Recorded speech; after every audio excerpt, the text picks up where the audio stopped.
I'm David Dollar, host of the Brookings Trade podcast, Dollar and Cents. Today, we're going to talk infrastructure, and my guest is Adie Tomer, Senior Fellow in the Brookings Metro program. After years of inaction at the federal level, we now have three pieces of legislation relating to infrastructure passed within 1 year. We have the infrastructure bill already under implementation, but now Congress has approved the CHIPS Act, which President Biden will sign. We also have a deal between Chuck Schumer and Joe Manchin on a third piece of legislation. They're calling it the Inflation Reduction Act because it reduces the federal budget deficit slightly over 10 years, but it's primarily a climate change and healthcare bill.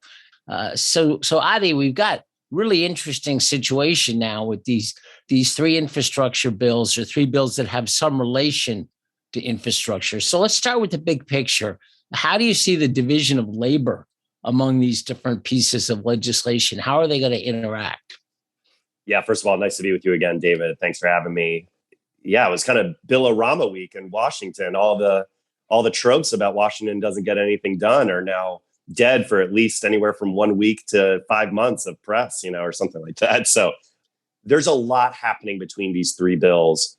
I would argue, even from a built environment perspective that I tend to focus on, but you know this too, David. I mean, we have scholars all over the institution that focus on single components or universal components of this. I think the common through line, to boil down to a word, is competitiveness, specifically economic competitiveness. So if I could kind of phase in the bills, in some ways, CHIPS kind of intellectually is like the first one in line. It's really about building out American expertise, or again, competitiveness in advanced industries. Some of those are focused on digital tech, and quite literally in the bill's acronym, right? Fabrication of computer chips has gotten a lot of the headlines. As we're recording today, I'm at my physical home in Cleveland, Ohio. So the state of Ohio is poised to benefit tremendously from this because of a set of both state and federal incentives for a new massive fabrication plant in Columbus, Ohio, built by Intel. So I say that just as an example for listeners so they know what we're talking about. But it's more than just the proverbial digital technologies. It's also a general investment in the innovative capacity of American energy industry and other kind of advanced industrial processes that would happen at a regional scale. And I think we'll probably touch on the regional elements of CHIPS a little bit more. Then you've got phasing in the Senate Reconciliation Bill, or the Inflation Reduction Act. That is also focused explicitly from an infrastructure perspective on the long-term competitiveness of both our energy industry and then what the outcomes are that we all share in the natural environment based on how we consume energy. So in theory, if CHIPS helps invest in the energy innovation potential, the Senate Reconciliation Bill doubles down on that, both in terms of more innovation within companies, but actually to help invest in actual facilities, as well as making it cheaper for everything from building out certain facility and the components to permitting reform for long distance transmission lines of electricity, because we're going to be switching to significantly more electricity consumption relative to coal and natural gas right now. And then on top of it, the kind of third component of the infrastructure bill is to help build out even more of the actual physical assets we'll all be using. So some of those are energy related. Some of them are roads and transit systems, where those electric vehicles that are invested in the reconciliation bill would be improved, both in terms of purchasing and manufacturing. I could go on. You can hear this. This is what happens when you pass, I don't know what the aggregate total is. We're going to get close to $2 trillion here. And that's a lot of money in a short period of time. But there is an intellectual focus here. And what I like the most is that this is an investment in our future. So this is about our kids and grandkids actually living in an even more competitive America than maybe where we're sit today. There's also interesting issues about where a lot of this investment takes place. And I was fascinated that the CHIPS Act includes $10 billion for the Commerce Department to create 20 regional technology hubs that would aim to link research universities and private industry in an effort to create mini Silicon Valleys in areas that have been hollowed out by globalization. So can we hear a little bit more about this? Are those 20 already pre-identified, or is Commerce Department going to figure that out? Because there's certainly going to be a lot of competition for that kind of support. No, they have not figured them out. And yes, there's going to be intense competition for them. It's really important here for me to give DAP to my colleague, Mark Muro, in the Brookings Metro program. the work that he did along with a gentleman, Rob Atkinson, and our colleague, Jacob Whitten within Brookings, to say nothing of others like Bill Galston too, over years now, directly informed this piece of work. So all of us at the institution are really proud of this component of it because it's built on solid academic findings that we have got to distribute the regional nature of innovation where it takes place. There's some natural scale economies. We see that within industry. What we've learned over time is those scale economies show up in place too. So, it's not just New York's and San Francisco's, it's actually in the global environment too. They're experiencing the same problems in their specific digital tech hubs. So this is really to help spread it around, that $10 billion program. And there's actually another it's short of 5 billion, but it's north of zero, if you will, of other investments that are focused on regionalization of innovation. So yes, there's going to be intense competition, and it is specifically focused on those places that don't yet have a foothold in the digital tech economy, but likely have the ingredients, everything from financing and venture capital flows to most critically the workforce, right? That can really help these industries go with a little bit of a jump start from the public sector side. So this seems potentially very important and positive. It also strikes me as somewhat risky. If you try to create a regional technology hub in some location where you really don't have, say, a pre-existing university, you don't have high-tech industry, you don't have the labor force, it seems like that can be quite a hopeless effort. So do we have some lessons from other countries? Do we have some good ideas about how to organize this competition? David, you just nailed it. It's basically like, how do we make sure that the places have the best set of inputs? And again, I'm not trying to punt. It's actually just credit to my colleagues who've done more of this work. So I really would push listeners, basically just Google Mark Muro, regional innovation, those 4 words, and you'll find everything you need and more. The part I will comment on, which is I feel kind of more safe pontificating on, even if it's not my typical line of work, is effectively, you nailed it, that this is inherently risky. Risk, the word itself often denotes downside, I think, to a more lay audience. On the financing side, they tend to think in an upside fashion, right? That's where your greatest ROI often is going to be. And we in America, as we start to find, I think, our footing in a 21st century approach to industrial policy, that is what at least these, not the infrastructure bill as much as both CHIPS and the Senate reconciliation bill's approach to energy, you call them whatever else you want. This is industrial policy, but it's an American stamp on it that we should feel good about. There is riskiness in it. That means we need to be willing to stomach, and I'll say that, right, the 4-letter word here is Solyndra style downsides. But for every Solyndra, we have having an incredible American record of success with firms that also are a non-4-letter word like Tesla, right? And that story's been well told. But I just want to emphasize some of this. Let's say we make 20 bets. I'm just making a number up. Let's say 18 of them relatively succeed, some of them fabulously. 2 just don't work. Those are great odds and actually make the bill more than pay for itself for those upfront investments. So we just need to be ready for that. Look, we are a country built on competition in the market. Whether we're talking about restaurants or manufacturing or something else, not every business can succeed. The point, though, is to keep trying and trying. And in the long run, if not the short run, too, you get positive growth. And that's what I think we're set up for here.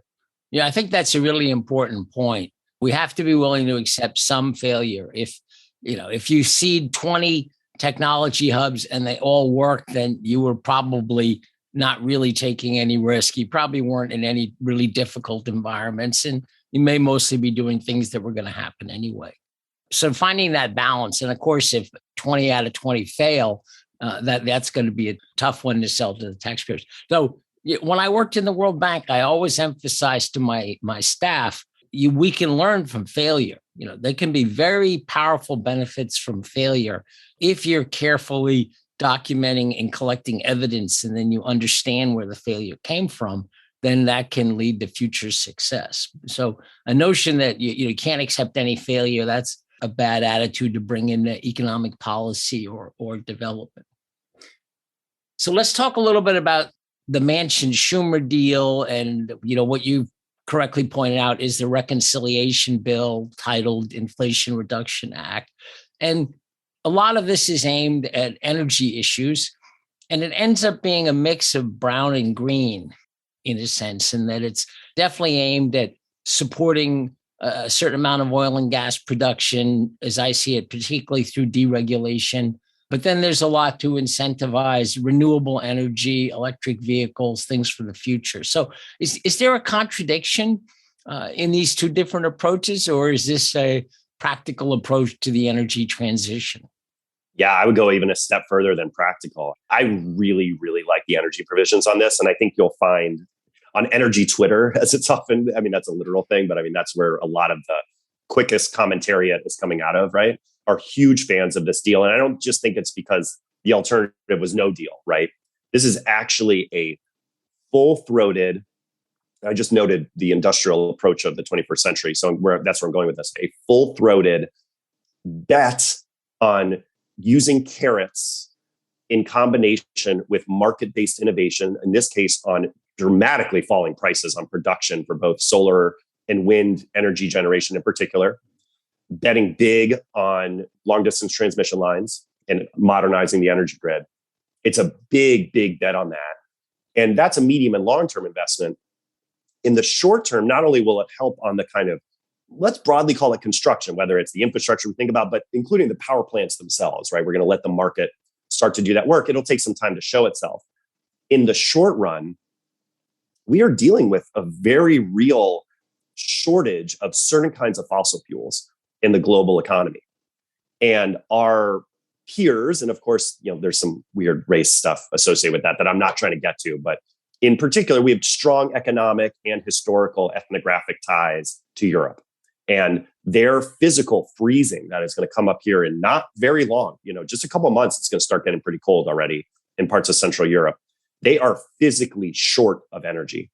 And thinking about how we could potentially rapidly, if not get out liquefied natural gas, which actually can be exported this winter, certainly trying to get us prepared for the following winter has a direct relationship to about as heightened as you can be of geopolitical negotiations underway with our peers in Russia. So this is a big deal bill.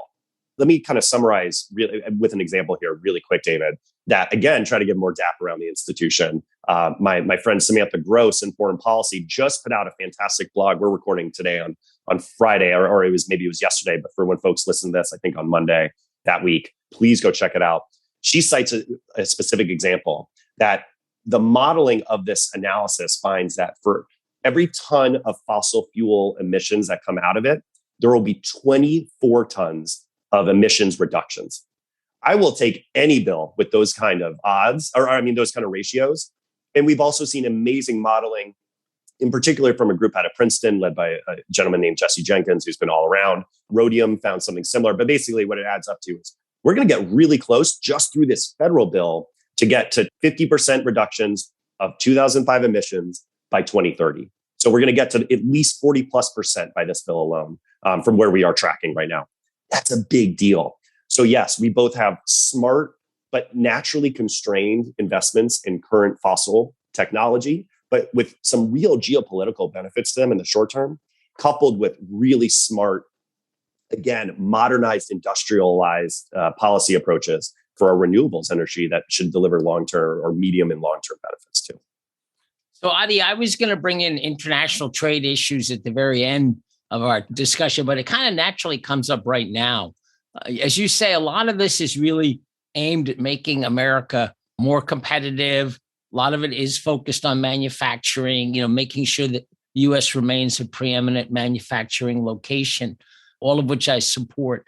But you do run into these interesting contradictions with trade policy, and solar energy, solar panels is a great example of this. We were getting most of our solar panels very inexpensively from China, but we decided, they had subsidized their industry in a way that we found offensive. So we put tariffs on that. And now the production has shifted to Southeast Asia, and we import solar panels from Southeast Asia. And there's been some debate about putting tariffs on those in order to stimulate production in the US, but that's going to actually make the whole installation of solar much more expensive and work against the environmental objective, basically. So can you tell us a little bit more about that? Yeah, the honest answer is anyone who's got the global trades relationship to domestic economic health, in particular at the regional level, all figured out is lying to you, right? And I know you weren't just suggesting it either. To give DAP to another David out there, David Otter has done amazing work on this that I know you've seen too, David. Not to mix Davids look, like global trade and globalization has delivered enormous benefits on the consumer or the consumption side, if you will, of the U.S. economy. It has hollowed out old mill towns and other manufacturing sites. That there is an easy, not easy. I mean, give credit to the researchers. They have made it now easy to see that through line. But anytime you look solely at a single manufacturing town, you're missing nationalized, if you will, prices for cheap TVs. And it's maybe the better way to put it is there's no black and white here. And twisting the dials in little ways does not just have effects on where you're twisting the dial. Let's say whether it's on the prices of solar, the actual solar kind of generating pieces of equipment, right? To where we manufacture computer chips, right? In silicon, where we're silicon-based tech, where we have major investments in both the Senate reconciliation deal, the Inflation Reduction Act. I have trouble which to call it. Plus already on the books in the infrastructure bill, investments in new battery technology. Right now, we source a lot of that globally. There are rules inside the Senate bill that we can only effectively purchase, including batteries, but I believe it's other products too, where the raw minerals sourced within them are from effectively like compatriot countries. They sound like really nice dial twists. And I'm not saying I disagree with them. What I'm saying is, I think it's hard to know exactly what the knock-on effects are going to be. To wrap this up, again, that's all just pretext to say, clearly we are betting big on America can produce more domestically. And we're betting that we have some unused capacity. I'm a believer in that. And again, even though I work in DC and I spend a lot of time there still, living in the proverbial in older industrial Midwest, there is a lot of ingenuity and willingness to work in facilities that is possible. And that doesn't mean it's necessarily just here. I'm saying, I think too often if we either live and work in our kind of global governance hubs or our innovation hubs or financial hubs where they specialize in that, there's a lot of towns that are really well ready to be major players in advanced manufacturing and advanced innovation. It's also a bet in some ways back to where we were at the end of, and obviously you're well versed in this, David, so I love your thoughts, at the end of the Obama administration, right, with TPP and where we were trying to go of, hey, forge stronger partnerships with our friends globally. We're trying to bet big on that here too. So we're trying to do a couple really big things at once, far beyond my capacities to predict. I'm better at predicting, are we going to get more vehicle congestion on highways? So far beyond me to know how to predict how this is exactly going to work out, who's going to win or not. What I always like, though, in public policy, and I really mean this, it's back to what you and I were just talking about, taking risks. Make a bet. I'm a big sports fan. It's kind of like have an agenda for your team on the management side and then let the string play out a little bit. But if you kind of just wait along, especially when we have the heft of the American economy, globally speaking, then that's a waste of resources. So I like that we have a real position here. And I genuinely like our odds, but it doesn't mean it's these bets are going to work in every which way we both predict or at the scale that we're hoping for. Yeah, I'm relatively content with the way these bills came out on the trade side, because I think there was a risk, that we'd take a very protectionist approach that everything has to be made in America, and that's going to end up being expensive and unsuccessful, and it's unfriendly to our partners. We have a lot of good partners. So as I understand it, it's, where we have some kind of trade agreement with another country. And so that would include a lot of key partners like South Korea, Japan. I think it includes the EU, Vietnam. We have a trade agreement with Vietnam. So to say that where the trade is governed by some kind of agreement other than just the general WTO rules, that can be part of the procurement. And frankly, let's be honest, it's excluding China for the moment, but it also essentially creates an incentive for China to meet these standards that are in these modern agreements, and that can evolve over time. I think we'll have to see how it plays out. But the U.S. is pretty practical. Like the solar, we were heading down a bad road on the solar panels as far as I could see. And then all of a sudden, the White House announced, well, okay, for 2 years, we're just stopping talk about putting tariffs on panels from Southeast Asia.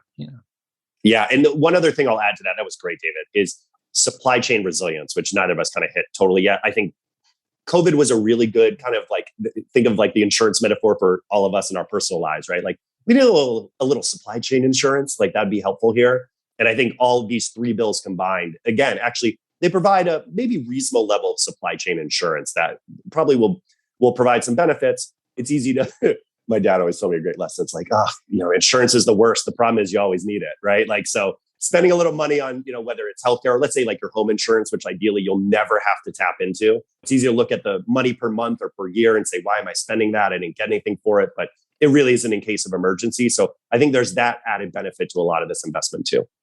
Right. An economist would say you got a lot from that. You got the security of knowing that you were protected. So last question for you, Adie. A lot of this infrastructure investment is going to occur at the local level. So I want to talk about whether there's a risk of poor coordination among the jurisdictions. I've seen this a lot, frankly, in my World Bank experience. Sometimes you get an expressway and a high-speed rail running parallel. Nobody took the other one into account in planning, and then the end results are disappointing because you've overinvested. So I guess the question is, do we have a risk that poor coordination will undermine the value of some of this? Yeah, the short answer is I don't know. I'll give a quick preview of some work we're about to publish. We did a scan of 50 cities, not the exact 50 largest, but all relatively larger markets in the US, their decarbonization plans. And what we found is a mix of things. So again, bring up my old colleague, Mark Nero, also his external colleague who does a lot of work at Brookings, David Victor, and some two Stanford experts published this piece showing that local climate pledges have not equated to actual reductions. What we've done is dived into these plans and figured out that, in fact, a lot of places are willing to make promises. They're not necessarily going through all the steps that they need to deliver results. I don't mean to throw shade at these local leaders. We're actually seeing this as an opportunity, trying to motivate too, but also a little bit of honest kind of critique here. One of the major constraints we found is that folks are trying to solve their infrastructure needs solely within their jurisdictional boundaries. And look, we could have a whole separate 2-hour like salon on American governance at the local level and its jurisdictional lines. Half the people who would tune in would fall asleep and the other half would say, just keep going. It's a really big philosophical debate. The reality is, though, on infrastructure, we do not have the right scale of where our municipal lines start and end to our actual regional economies. And this is especially the case on energy infrastructure, which has been a big part of today's conversation and the common thread in these bills. Most energy that is consumed, whether currently via fossil fuels and in particular like natural gas, which actually flows, or electricity is purchased, if you will, from power plants far beyond the municipal borders. These are naturally regional kind of energy markets. And of course, our utilities stand at a oftentimes multi-state level set of kind of jurisdictions. So that's kind of one angle to this is how do we kind of set up more regional coordination around our infrastructure investments? To extend it beyond climate, though, too, I just want to stress this is where we are still so early in the process around seeing the implementation of the infrastructure bill. We don't yet know what places are going to do. We don't yet know what the Biden administration is going to do either. I want to be upfront with folks about this. They being the administration, are really investing heavily in helping more cities, so single municipalities, apply for competitive grants from everything from redesigning their streets to new ways to kind of make sure that they can handle or invest in resilient infrastructure, let's say in wastewater investments. There's a bunch to like here. That does not solve this regional coordination problem. And it's going to be fascinating to see which regions can step ahead. And we're going to continue to work at that. But it's why, at the very least for today's conversation, it's great to see what the federal government has done, kind of saying, look, we're going to try to electrify everything, get as much renewable electricity into that as possible. That inherently will overcome some of these jurisdictional fragmentation issues and let us potentially focus on some of the more stubborn problems, let's say, like coordinating transportation investments, modernizing building policies so they're all ideally zero emission if possible, and some of those other kind of vexing challenges. So a lot more work to be done. I'm David Dollar, and I've been talking to my Brookings colleague, Adie Tomer, about these infrastructure bills, remarkable investment by our Congress. I like what you said, Adie, about We say Congress can't do anything. Well, it's actually done some pretty extraordinary things with these different bills that really potentially could modernize infrastructure and have a very powerful effect on the U.S. economy. And I really appreciate you gave a nice shout out to several of our Brookings colleagues, because there are a lot of people working on related issues here. So please, to the listeners, go to the website. A lot of interesting stuff appearing there. Thanks a lot, Adie. Thank you. Thank you all for listening. We release new episodes in dollar and cents every other week. So if you haven't already, follow us wherever you get your podcasts and stay tuned. It's made possible by support from producer Fred Dews, audio engineer Colin Cruikshank, and other Brookings colleagues. If you have questions about the show or episode suggestions, you can email us at podcasts@brookings.edu. Dollar and Cents is part of the Brookings Podcast Network. Find more Brookings podcasts on our website, brookings.edu/podcasts. Until next time, I'm David Dollar, and this has been Dollar and Cents.